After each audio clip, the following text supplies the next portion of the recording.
Hi, my name is Ranjan Rout.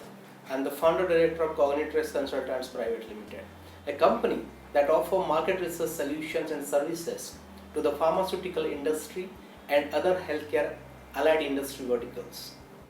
On 27th August, I am going to speak on the changing market dynamics of COVID impact on DocMode's platform from 4 p.m.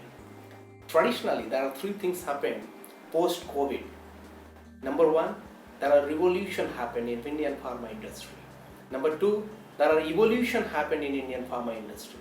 Number three, the digitalization happened in Indian pharma industry.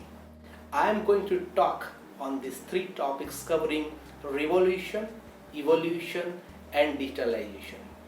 Please join me on 27th August from 4 p.m.